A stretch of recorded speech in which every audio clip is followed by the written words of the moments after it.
Bonjour et bienvenue dans ce podcast. Chaque mois, nous retrouvons Monseigneur Thierry Scherer, évêque du diocèse de Perpignan-Aisne. Ensemble, nous explorons des thèmes variés, en lien avec des sujets d'actualité. Monseigneur Scherer nous partage sa vision, nous offrant ainsi un éclairage unique sur les enjeux de notre époque. En vous souhaitant une très belle écoute. Bonjour Monseigneur. Bonjour Eugénie, et bonjour à tous nos auditeurs qui vont nous suivre sur podcast. Bonjour à tous. Bonjour. Merci d'être avec nous aujourd'hui pour ce podcast consacré à l'Avent. Cette période si particulière du calendrier est souvent marquée par des traditions que nous connaissons tous. On a par exemple le calendrier de l'Avent, ou même on peut voir les rues s'illuminer dans nos villes. Mais cette période porte également un sens plus profond. Et aujourd'hui, je propose qu'on explore ensemble la signification de l'Avent dans la tradition chrétienne et peut-être qu'on réfléchisse aussi à la manière de vivre pleinement ce moment. Donc j'ai des questions à vous poser. Je vais essayer d'y répondre. Alors la première question, elle est toute simple. Dans la tradition chrétienne donc, qu'est-ce que l'Avent ? Alors l'Avent, bien sûr, c'est un mot qui a une orthographe particulière, parce que c'est pas A-V-A-N-T, mais A-V-E-N-T. Donc le terme, il vient du latin, adventus, que l'on traduit habituellement par avènement. Les premiers chrétiens, quand on lit en tout cas les premiers écrits chrétiens, on trouve déjà ce mot. On le trouve en latin, donc adventus, mais aussi en grec. Parousia, ça a donné le nom de parousie, pour désigner la venue du Christ parmi les hommes. Alors, quand on parle d'avènement, bien sûr, on pense prioritairement à l'avènement de Dieu dans la chair, dans notre condition humaine, et c'est bien sûr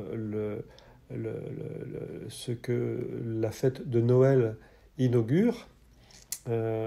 Et puis, le deuxième événement qui est au cœur de notre foi, bien sûr, c'est l'événement ultime, glorieux, du Christ à la fin des temps, qui va comme couronner toute l'œuvre de salut que Jésus a accomplie.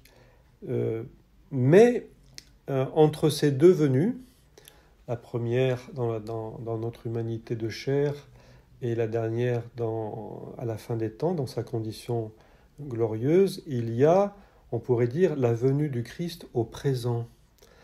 Parce que Jésus nous le dit dans l'Évangile lui-même,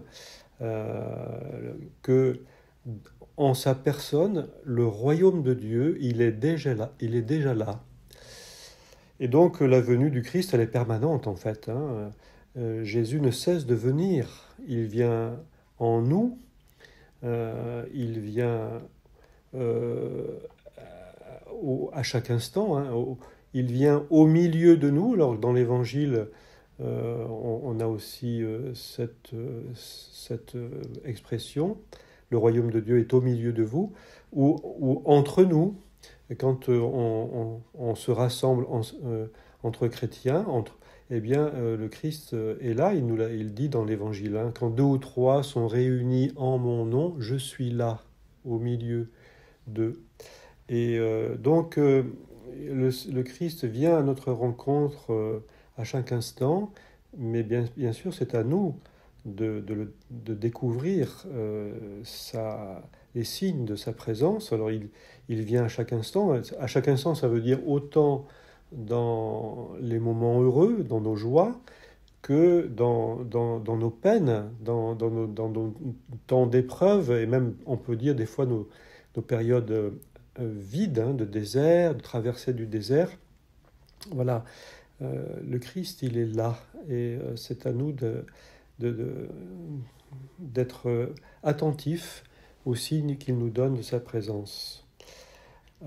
Voilà ce qu'on peut dire sur ce mot avant, qui a fini dans la liturgie chrétienne par, bien sûr, caractériser ces 4 semaines qui sont préparatoires à la fête de la Nativité, et qui sont marquées, ces 4 semaines, par des grandes figures bibliques comme Isaïe, Jean-Baptiste, Marie, voilà, qui nous aident vraiment à entrer dans la joie de ce temps d'attente du Sauveur.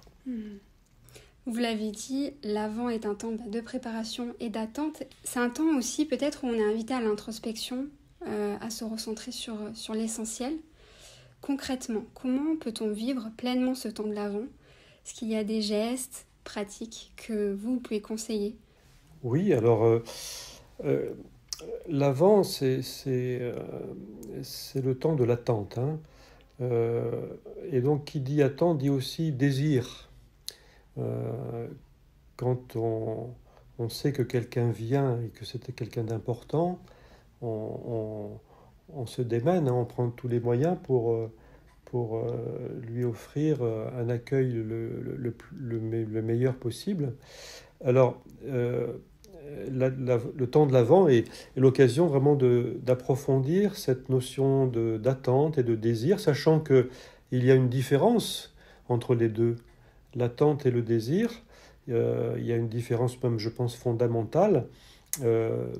L'attente, on pourrait dire même étymologiquement, l'attente, elle est passive. Hein, on attend un bus, on attend un train, ça veut dire qu'on reste là et l'on patiente tant que la rencontre n'est pas survenue. Le désir, je dirais au contraire, il est éminemment actif. J'aime beaucoup, et pour cause, hein, Maurice Blondel, parce que c'est un philosophe aixois, même s'il est natif de la Bourgogne, mais il a enseigné à Aix-en-Provence. Et Maurice Blondel disait qu'au principe de toute entreprise humaine, il y a une sorte d'inspiration motrice, comme un appétit antérieur à tout objet, la recherche en fait perpétuelle d'une satisfaction plénière. Et ce principe moteur, cette source ultime, Blondel, justement, l'appelle le désir. Et en fait, le temps de l'Avent, je dirais que c'est d'abord ça. C'est un moment privilégié, pour nous, chrétiens en particulier, pour faire le tri, je dirais, de nos désirs, pour discerner ceux qui relèvent je dirais, de nos caprices enfantins, ou d'un attachement excessif aux biens matériels, et ceux, au contraire, qui vont être en mesure véritablement de combler une attente profonde qui est même de l'ordre de l'être, hein, qui est vitale. Et Blondel, d'ailleurs, disait que, et je trouve que c'est suggestif, que la tentation permanente de l'homme, c'est le bonheur sans désir.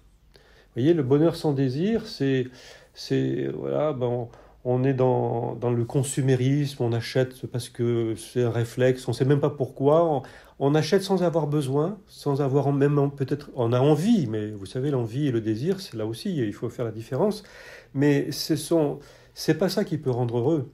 Et Blondel disait attention, ça c'est pas, ça clignote hein, quand c'est comme ça. Voilà. Donc, qu'est-ce que nous désirons vraiment dans notre vie ?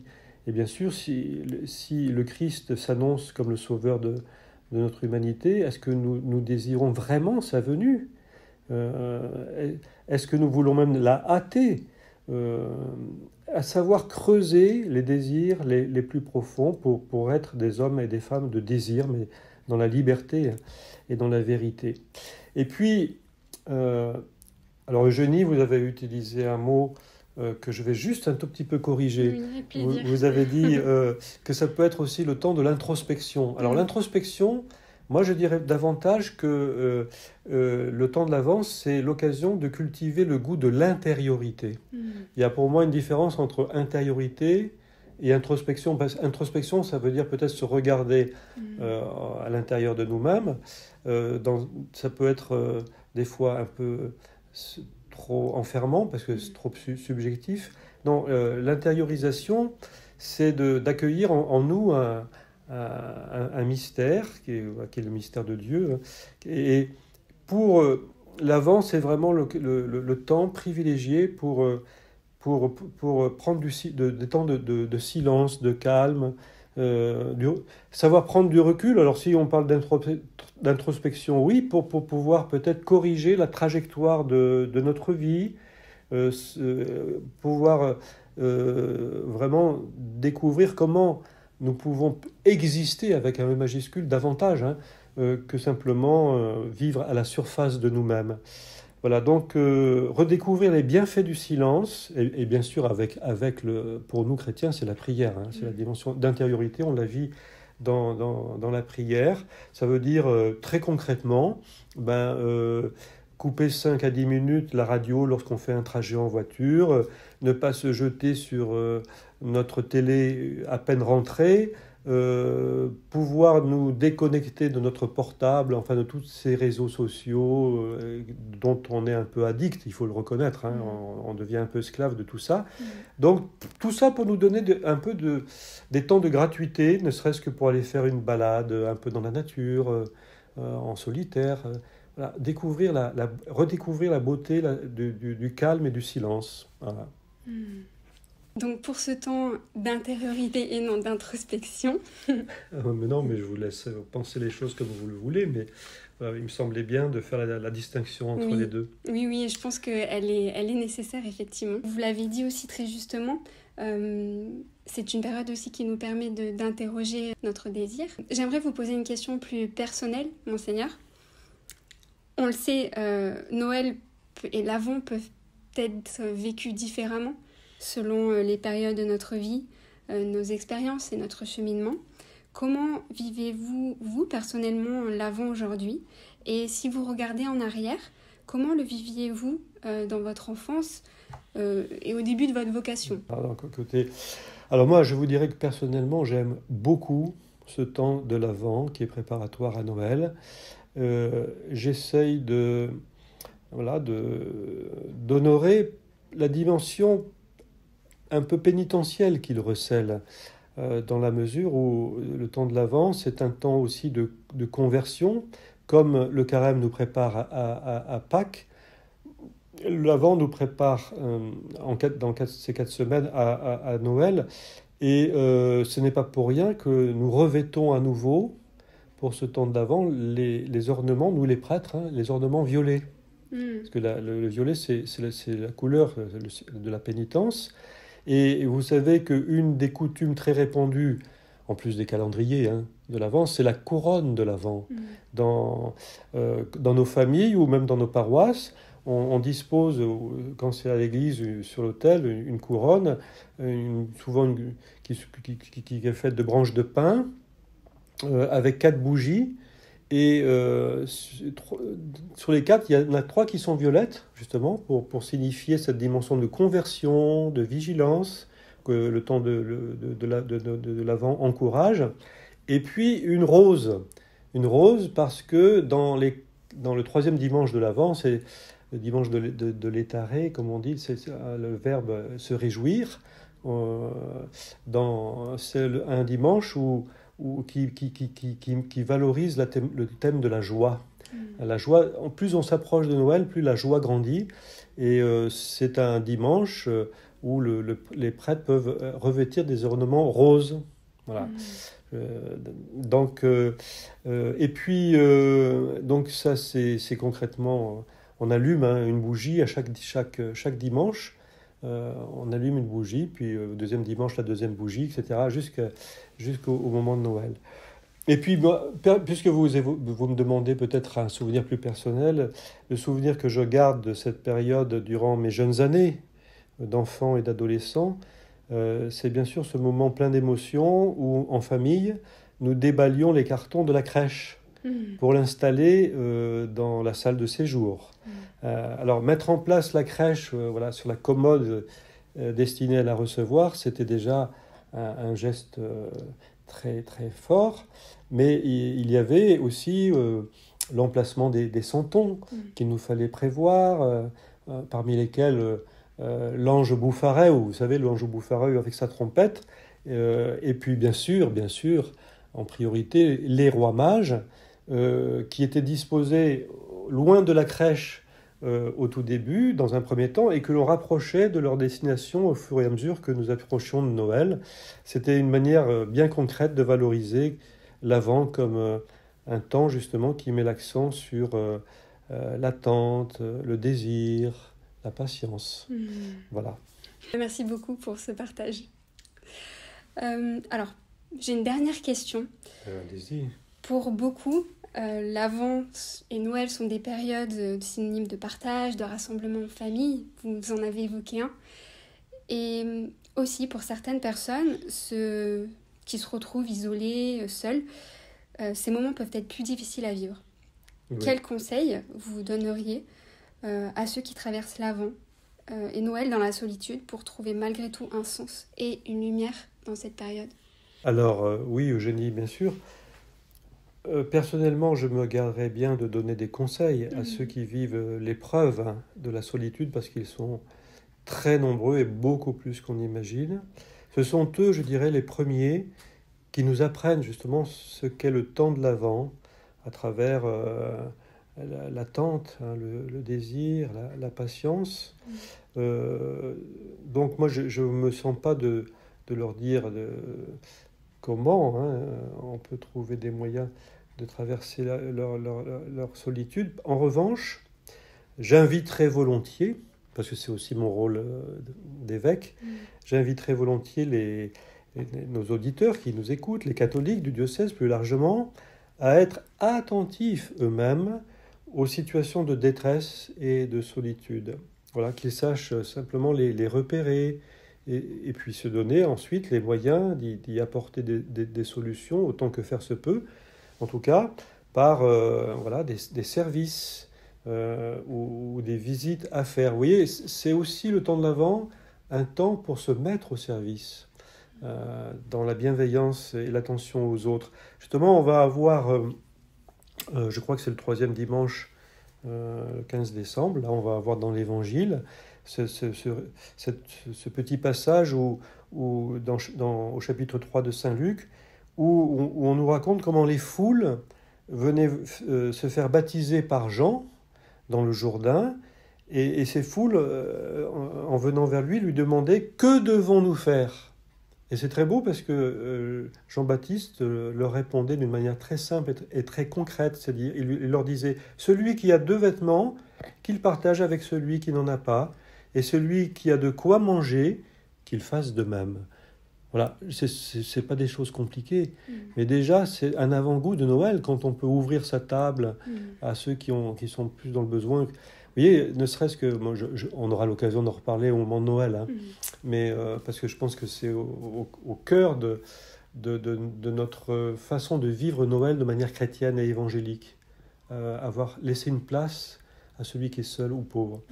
Voilà, non seulement dans notre cœur, mais clairement, de manière plus concrète dans nos maisons, à notre table. Oui, effectivement, vous évoquez aussi la notion de partage. C'est ça. Clairement, concrètement, elle est là, oui. Eh bien, merci beaucoup, Monseigneur. Merci à vous, Eugénie. Donc, je souhaite vraiment à tous nos auditeurs de vivre ce temps de l'Avent à plein, comme le temps du long désir, comme on dit aussi dans la liturgie chrétienne.